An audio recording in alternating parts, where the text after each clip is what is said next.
Hello, everyone, and thank you so much for joining this session. We're right on time to start. Let's see where this evening or morning is going to take us.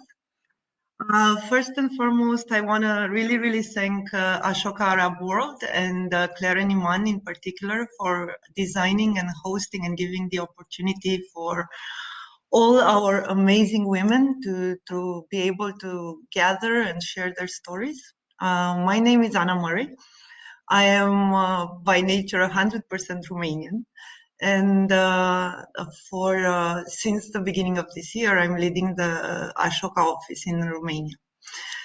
We started last year to question what is the share of voice of women in big conferences, and we did that with Open Society Foundation and in partnership with Ashoka Germany and Ashoka Poland.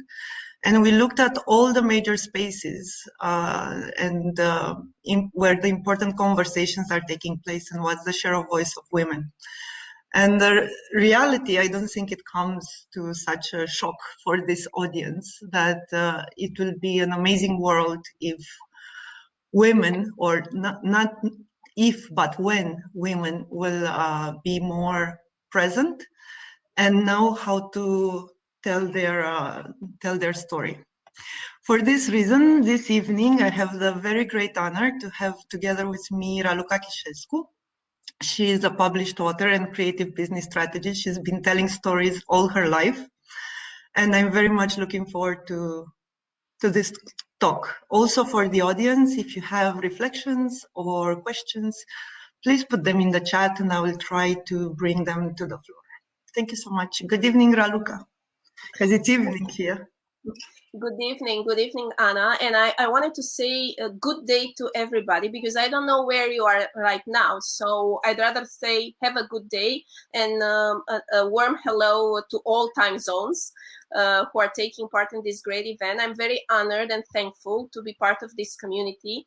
And I like your mantra to scale deep, not to scale up only. And I'm very grateful to be here with you for this special event, she says, and I hope it will be an interesting time. I'm reading here in the chat that it's a powerful and vulnerable topic. Yes, it is a powerful and vulnerable topic in the same time, but I'm ready to share it with you. Thank you very much for telling us your story, because for the past 10 years, you've been navigating and changing, and I think all our lives, we try to rewrite our narrative. We are, and I wanted to ask you, what were your main milestones in the book of life of Raluca? Okay, so I have a lot of milestones, but I will pick 4, which I consider to be the most relevant for the past 10 years, as you said. And I don't them in an, I don't know, chronological order, so I will take them one by one, and I will start with my corporate life. I was working for 16 years in an American corporation in Avon, and this was by far the best business school that I had. They took me when I was 22 as a marketing assistant. There were only 2 people in the department, me and my boss. And when I left Avon after 16 years, we were more than 40. I was the marketing director by that time, and I was in charge with 2 markets for Avon. That it was a great time because I learned a lot, and I learned everything that I know in terms of management processes, all this not so fancy stuff, budgeting, planning, project management, strategic thinking, which I think are very useful not only for whatever profession you take, but for your life as well. And this is one important milestone. Then another one is I decided that I want to share whatever I do with bigger communities. This is why I am involved for the past 5 years in 2 different communities. One of them will be a surprise, total surprise, because I did not think when we were briefing our talk today, I was almost to forget it, but it's important. And I will start with this one, and then I will continue with the other one. I co-founded a couple of years ago with 3 other friends an NGO, which is dedicated to people 60 plus, just because people 60 plus are left aside, particularly in societies like ours. And we thought that they need to be informed, particularly about the new technologies and everything, and they need to socialize. This is called Bunici de Viitor, or in English, it's grandparents for the future. And it doesn't mean that you can be part of this group only if you are a grandparent. You can be there if you are 60 plus minus. The second community, which is related to business and women, it's BWFR, Business Women Forum Romania. It has 5,000 plus members, and I joined it 5 years ago. And I love the spirit of diversity, inclusion, the idea that women are supporting other women. We have their entrepreneurs, freelancers, corporate ladies, and sharing knowledge. It's a great chance, and I feel empowered for that. The third milestone, which is for sure a very important one, I'm a mother. I have a son, he's 14 years old. He's a rebel, but I love him being a rebel. He was the reason for me to repurpose my business, not immediately after I quit my corporate job 5 years ago, but like 2-3 years after, to repurpose whatever I was doing in training for teenagers 13 to 18 and do for them business classes like marketing, communication, branding, everything. And the first one is the entrepreneurship or the freelancing part. And when I decided that I need to try this, I was very afraid, and I said, look, I have such a great job. Everybody's envying me for that. I'm a top manager in a top corporation, an American company, so how can I quit something like that? But then I said, okay, I need to fail in this life, and most probably I failed before as well. So I have to take this opportunity, and I was inspired by a narrative that I love from a famous movie, where it says, perhaps the only difference between me and other people is that I've always demanded more from a sunset. So I wanted to see sunsets in all kinds of colors around the world. And I said that freedom is the one that brings colors, which you cannot find any other way. Thank you so much. You juggled with all the possible hats from growing up until now, and I know you just released a book in Romania, telling us all your stories and the lessons that you've learned. And I wanted to know what actually drove you to write it, because it's hard to put your story in a book. Yes, that's right. That's right. I will show the book. It's here, and I will, in Romanian, it's Povestea unicornului care a alergat de la birou la Rio. In English, is the story of the unicorn who ran from the office to Rio. And it's published by Curtea Veche Publishing. It was released mid-February, so it's quite fresh. And I'm telling you that after it was released, for the first week, I could not sleep at all. I knew that it's an open door to me, and I'm very thankful to one of my friends who was the first to release a review and say, look, I loved it, that's okay. So I could sleep after 1 week after her review, and I was very thankful. How I started, after I quit my job in November 2015, I decided to travel, and it was a travel outside the world, or not outside the world. I hope someday I will be able to travel outside the world, somewhere on Mars. But this time it was travel the world, but outside of myself, but also travel inside myself, accepting me, trying to understand me better. And I was traveling from the West Coast of US to South America. I was obsessed to get to the carnival in Rio, to know more about the countries in South America. I was traveling in Europe, Spain, Finland, Greece.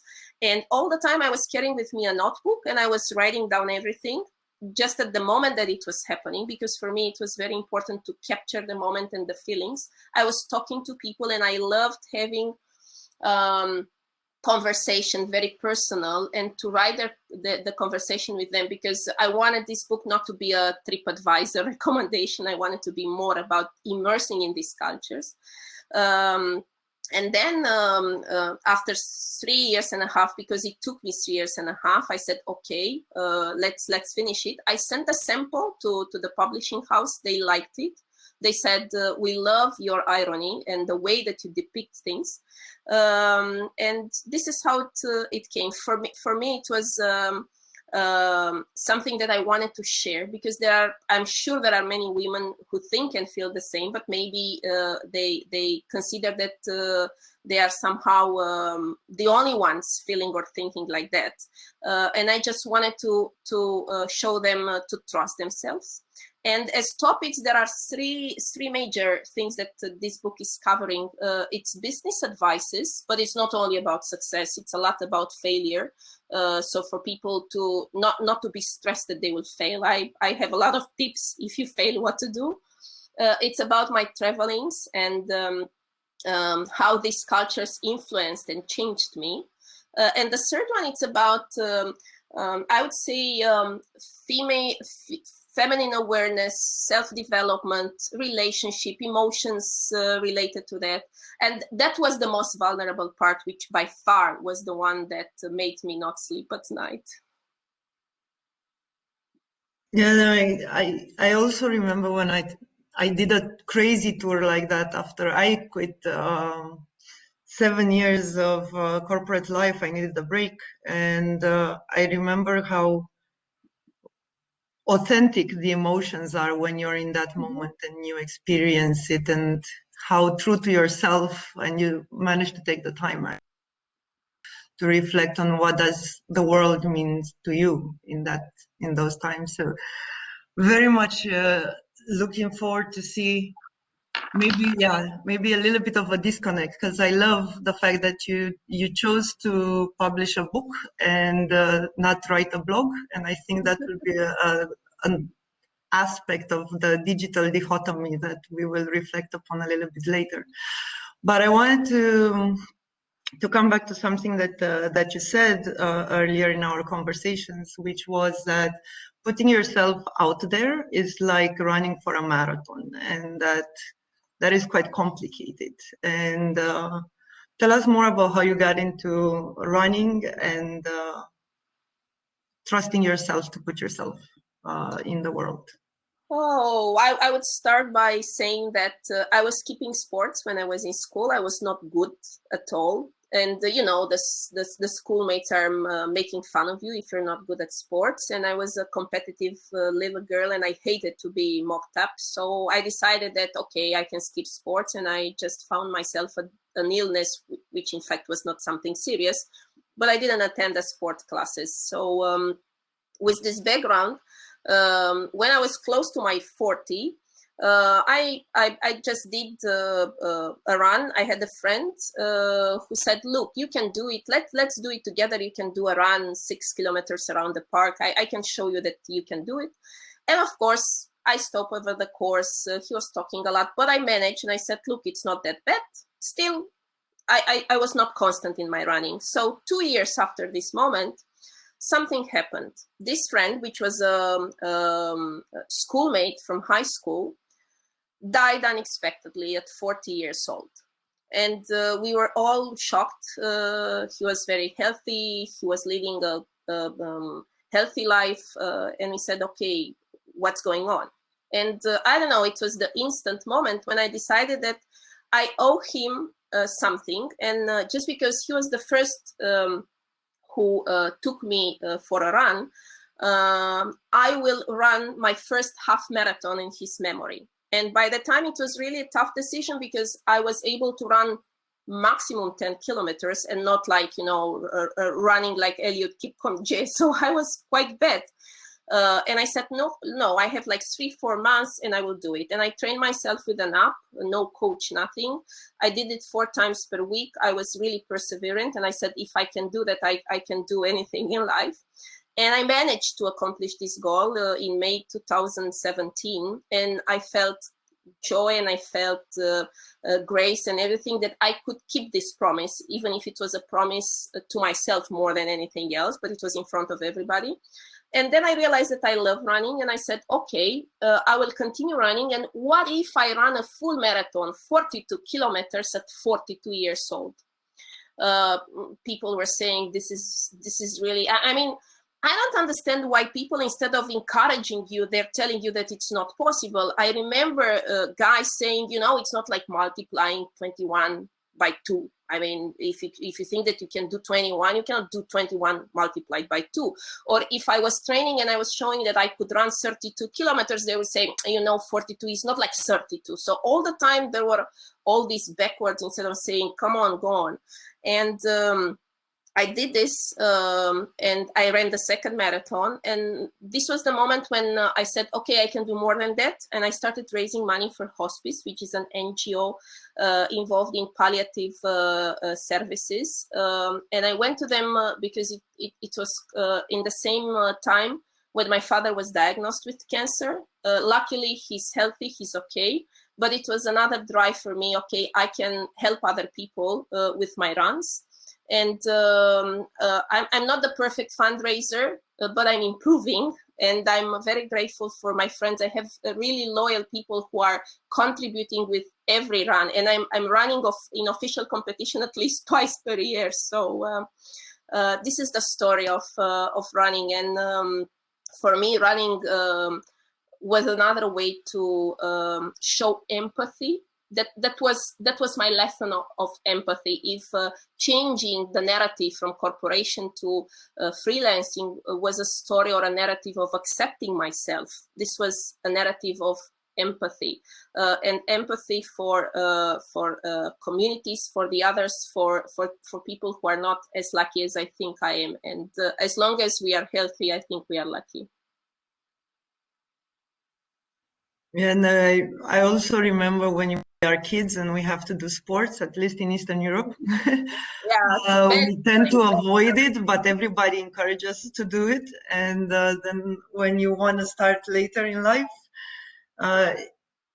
there are more critical voices than positive ones. And I think it takes a special inner strength to believe in yourself you can do it and kind of materialize through running this voice inside of yourself, like I can actually achieve this. And what you manage to do for not only for yourself but for the communities around you, it's absolutely incredible.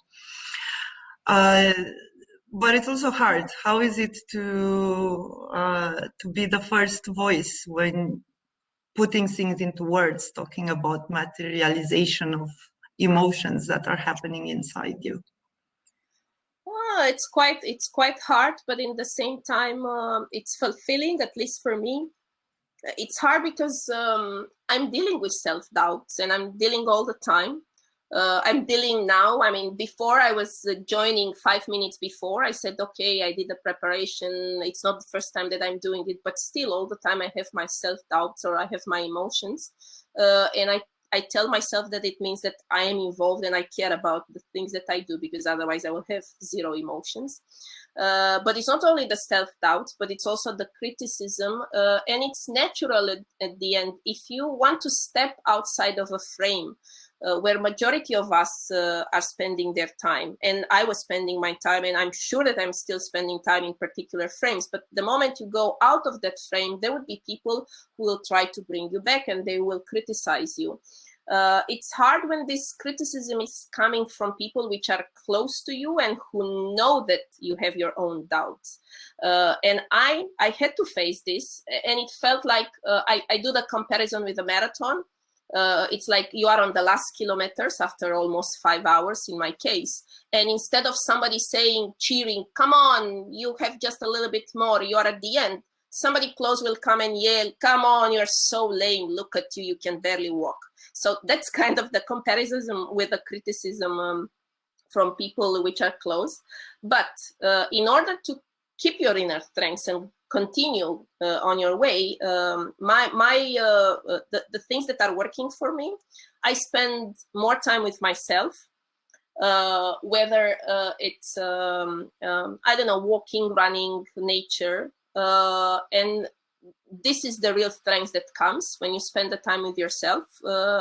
And if I need to speak, okay, I speak with my friends or family. But if I want really to double check, I'd rather do it with strangers, people who don't know me well, and who will not be biased. They will not be biased, but what they know about me, what they can expect of me. And I will not be biased about how I know them and how I will take. I would rather take a neutral feedback from somebody who doesn't know me, a complete stranger, rather than somebody who's close and might be biased. I think if you are passionate with yourself, you grow yourself. That is actually one thing that I found so interesting when we were briefing for this session. Talking with strangers for your inner health and mental health, that was something so interesting for me to hear. Because I think, especially now, because you launched a book during the pandemic, you get a lot of feedback online from a lot of strangers. And I was actually curious, how do you nurture those conversations and those connections, and what did that mean for you? I love having this conversation, and I remember a lady who, I think she was one of the first who ordered the book just the first day that it appeared, and we had the promo in the first 2 weeks. If you order 2, you will get them with an autograph and dedication. So she was kind of crowdfunding for having more than 2 books so she could get more autographs. And she wrote me back and said, look, your book was great. I mean, I was laughing, I was crying, I was identifying myself. She said, I really appreciate that you have the time to respond. You don't know me. I'm a complete stranger to you. I'm following you on Instagram.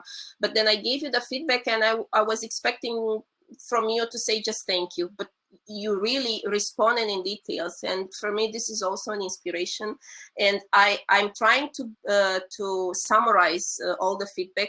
Unfortunately I'm not very organized for it because I don't want to lose anything. What I loved mostly, and it was both male and female readers and reviews, all ages, from I don't know 30 or below 30 to 65 or 70. I got one which I loved very much. Because I want to read it like that. It was this book is the right thing for building your self-wings. And another one, I like the absolute honesty as well, the authenticity of your writing. I felt like you are next to me and you are reading me your story. Overall, I feel good. I have moments when I laugh out loud reading it, but also moments when I pay careful attention to your tips and insights from the business world. It's great that you are able to remove the barrier between the reader and the writer. So they are really nurturing me. I hope they are able to nurture me more than the sweets are doing, so I could give up sweets, because this is a real issue in terms of running and eating sweets. So that brings me actually to a question that Patricia was addressing in the chat. When you transition and then when you had to narrate your new world and all your transformations, what were your fears? And if you have some tips and tricks on how you managed to overcome them. Oh, I had a lot of fears, almost all of the fears. I don't know. She's not watching anyway. I didn't want to mention my mother here because she's the most the person who has all the fears in the world, and of course that she has a talent to transmit them. Particularly if there are hard times, for sure I would feel all the fears. But mostly I was thinking, okay. I mean, people knew me for something, and I was somewhere on the, let's say, corporate ladder, or in the world of professionals. And if I fail it, okay, so it's even worse than starting it from zero. Then the other fear was, okay, what if I spend all my savings and then I don't make money, and I'm a mother, and am I crazy? I mean, I'm not 20, I'm not 25, so I'm 40, so I have a kid. Then another fear was, okay, if I travel the world, and okay, I go to Rio, but maybe they will kill me in Rio. And then I was telling everybody, at least it will be more interesting to die in Rio than to die old in an asylum. So I was trying all the time to find alternatives. And I think in my case, the humor helps me, and it's the self-irony. I like doing it all the time, and it's a way of making me feel better. And also, I have another character that I also mention in my book. Whenever, I mean, I go to sleep, okay, maybe I have my bad thoughts, but in the morning when I wake up, I think like Scarlett O'Hara from Gone with the Wind. Tomorrow, in my case, today is another day. So let's start it over. But my strong advice is, and it's not mine, I took it from another book, is to accept the fear, but not let the fear drive your life. Put her on the seat, on the right seat of your car. You will be the one who's controlling the wheel. Let the fear be on your right, not be at the wheel. So it's a day-by-day exercise. I think this self-irony, not taking ourselves so seriously, is it's a critical skill that, especially now when we're juggling with jobs and work from home and kids around us, and a lot of the women here in the summit are also feeling the pressure of care for other communities and other people and representing their voices. We're talking about actually accepting to a large extent our own vulnerabilities. And I wanted to ask you if you have any advice for women of all ages that they need to bring their whole self online, and social media sometimes can be vicious. And how do you manage to have a narrative that is neither too pathetic, kind of like, oh, look at me, I'm the heroine mother, nor too strong, where you kind of come across as being too arrogant or too powerful, or you're following only your own agenda. So how do you find your middle ground online without losing your authenticity and vulnerability? That's interesting question. What I can tell you is I will always do comparisons with my running. You have to take it step by step, piece by piece. I mean, at the beginning, I started running small distances. Then I started doing intervals. Intervals in running are the ones that you try to run really very fast for a period of time, and then you walk, and then you run again very fast, and then you walk. These are really killing you.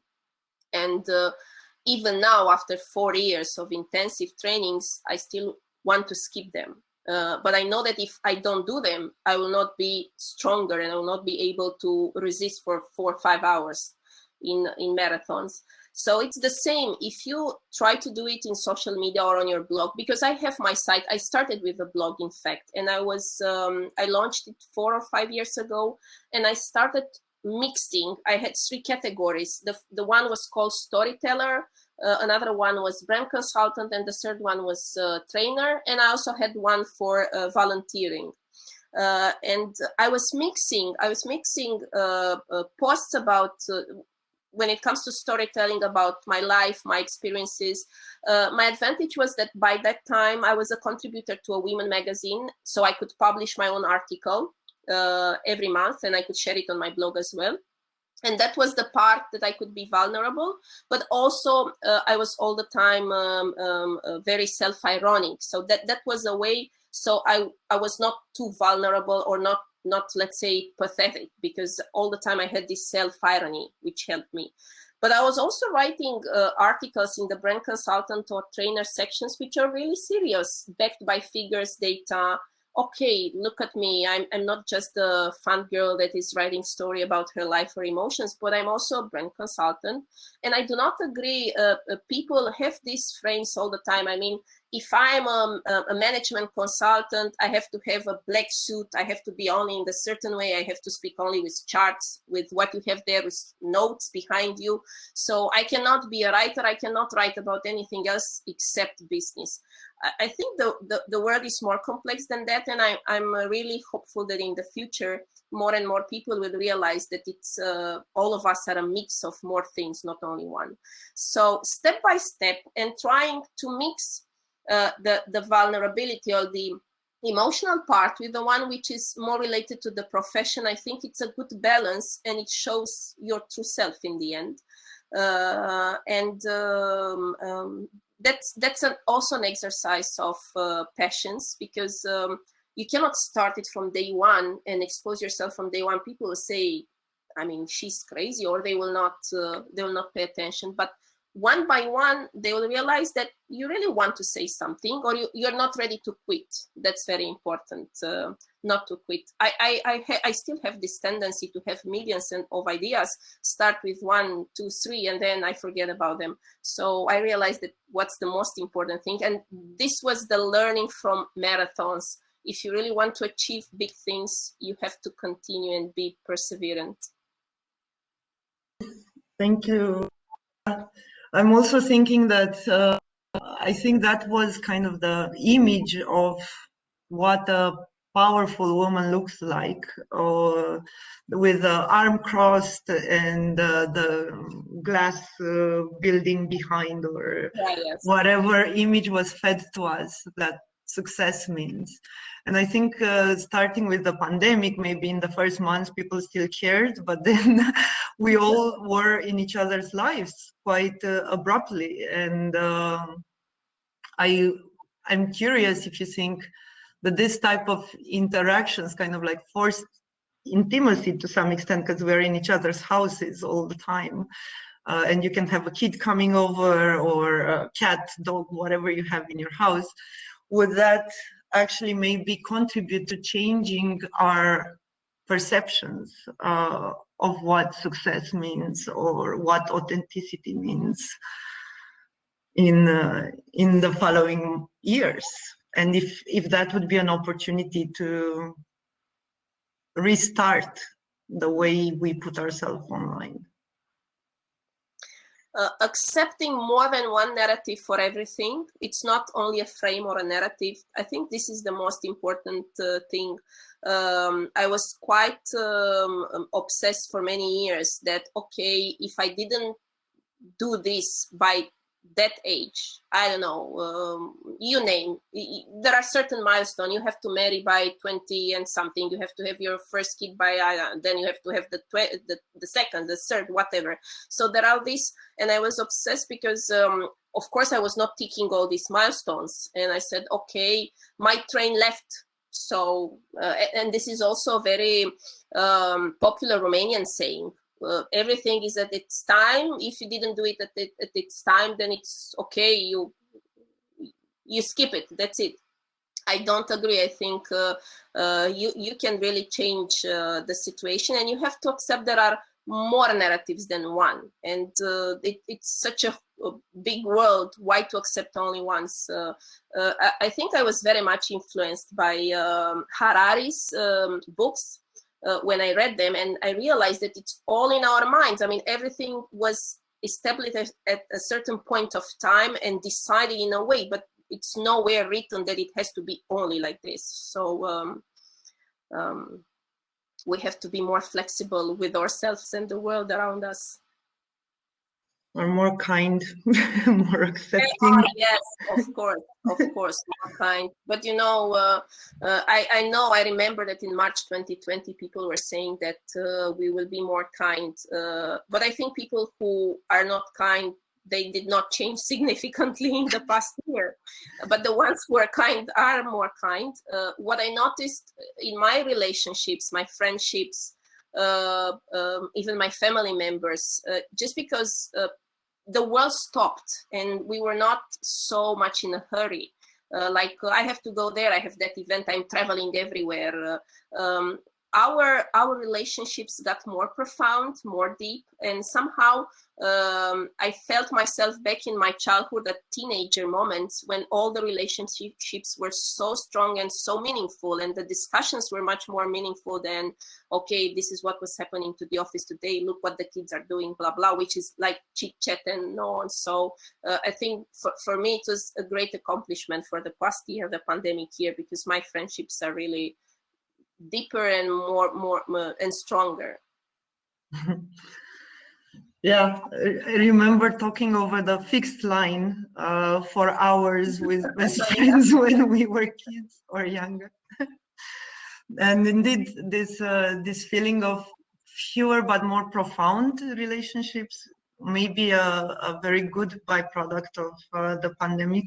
On the other hand, working from home, we kind of feel like we are in a continuum. Like many times, I don't even realize if it's a Saturday, Sunday, Tuesday, Thursday. I mean, for the past year, I say it's a permanent Monday. It's kind of like a continuous Monday. So when would you find the time to actually reflect, take stock of what happened in a day? Do you have rituals? Is it something that you intentionally do in order to invest in your personal brand and in what you stand for online? So this reflection and creation of what you put out there, how do you do it? I have some rituals which are related to running exclusively. I know that I have to run 4 times per week, and I try to stick to them. Then I also have a ritual of trying to plan that reminiscence of the corporate life. So to plan ahead, I don't know, at least for the week ahead. But I also have in mind like critical milestones at the month level, or by example, I knew what I want to do this year, but with this asterisk, look, we are in the pandemic, everything can change from one day to another, so I will not be obsessed about this planning or rigorous planning, but I want to do it for a week. And when I do it for a week, I also plan what I'm going to write. If I write 1 or 2 articles, sometimes I'm not able to follow my own planning, but at least I'm doing. And when I plan, I say, okay, I'm going to write this. When I'm going to post, I don't have it with me. It's in the other room to show you my planner. And my planner, it's not a business one. It's one with unicorns, just because, you know, I have, this is the symbol of my company and I love this unicorn. And when you said about the serious image, I run dressed like a unicorn. I have feathers. I have a hairband with a unicorn. So, and you can run like that. So nobody stops you for. So, in terms of reflecting, I don't think I have a ritual. If I feel inspired, I write. But in the same time, by example, now I'm writing for my 3rd book. It's everything that I gathered past year. But it's the first time that I'm doing a kind of a project management for it. I know exactly how much I should write every month because I want to be finished by summer. And it's also a little bit more complicated because it's the first time that I write together with somebody else. So I have somebody as a co-author. It's I don't want to reveal more of that, but it will be an interesting perspective.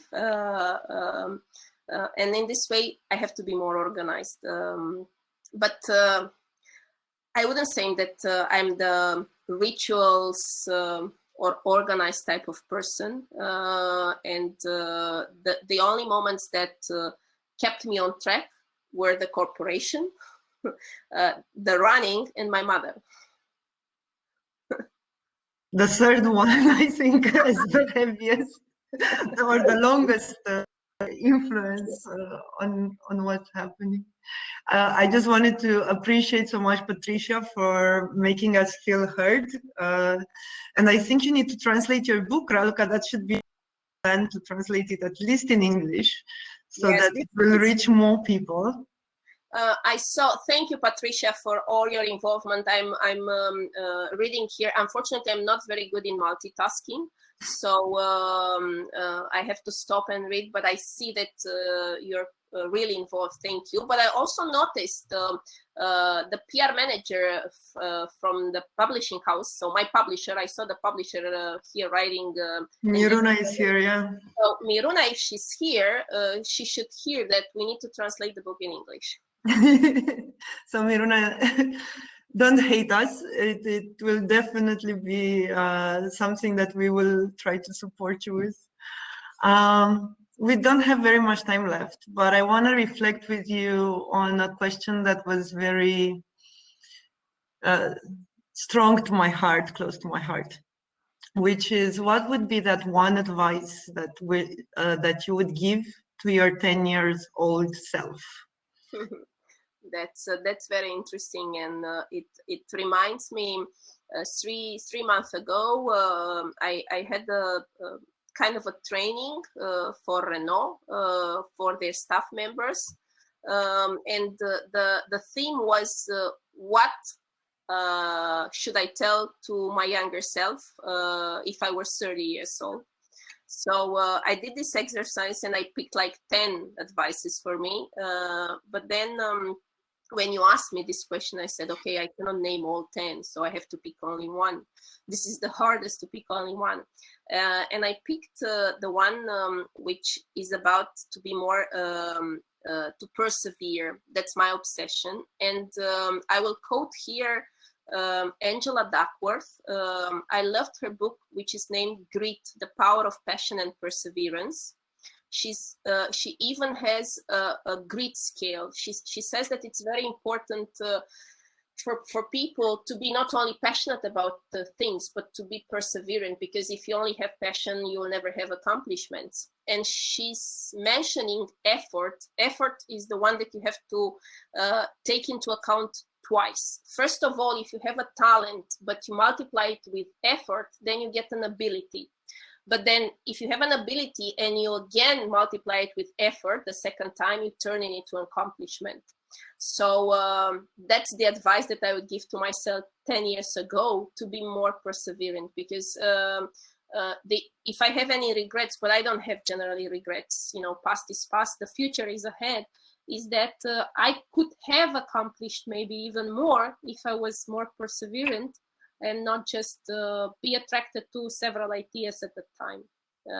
But it's just an exercise, as I told you. I like the past to be as it is. And I even had this question, if I still have the chance to write one more chapter or one more paragraph for my book, what I would add. And I said, no, I don't want to add anything. And I don't want to add anything to my life before any paragraph, because if you know, even imaginary, I change anything, maybe the course would not be the same. And I'm fine with who I am now. So that's okay. Thank you so much for that reflection. One last question would be, because I'm looking and I'm like, I have the time. One last question would be talking also about reflections. If you would have to give a name of a book or a title, how would 2020 be for you as a movie or a book? And how do you think 2021 would be? Oh, that's interesting. I have two in my mind for 2020. One would be, you know, it reminds me of Gabriel Garcia Marquez, 100 Years of Solitude, because it was the year when I spent the most, the biggest amount of time alone out of my whole life. And that was an experience which at the beginning I thought that I will not be able to face it, but then I realized that I can be an introvert as well, a perfect introvert. So and another title for 2020 would be Run Faster, because it was the year I could not run anything.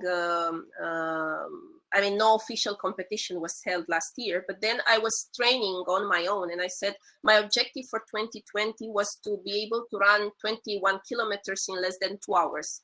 That would come like 10 minutes less than my best record, which is really hard. And I was training for that, and I was able to break this record. I was 1:58 in September, but it's no official record of that. It's my own. But you know it inside, so I know. And to 2021,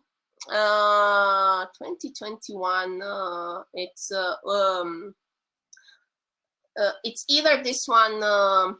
It's a song from Queen with the Break Free. Is it okay or no? Yeah. This one I don't. You want to break free once and for all? Yeah, break free. Or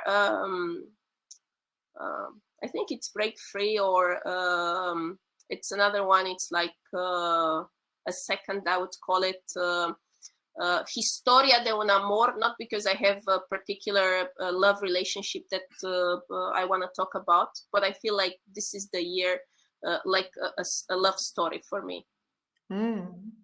Looking forward to it. Well, guys, thank you so much for being with us for this past 45 minutes. Please keep in touch. Now you can find us, you can find Raluca online, and I'm sure that this is the beginning of a beautiful friendship if we're in the movie scene. Thank you guys so much, and talk to you soon. Enjoy the summit. Thank you very much. Thank you very much. And I want to tell, because I see here that Patricia, she's wondering if I can give a practical step-by-step, not to take ourselves so seriously. I will reflect on that, and I will try to write something in the next couple of weeks, just to come with an answer to her. I hope it's okay. And thank you very much, and looking forward to our common future. Thank you, girls. Thank you.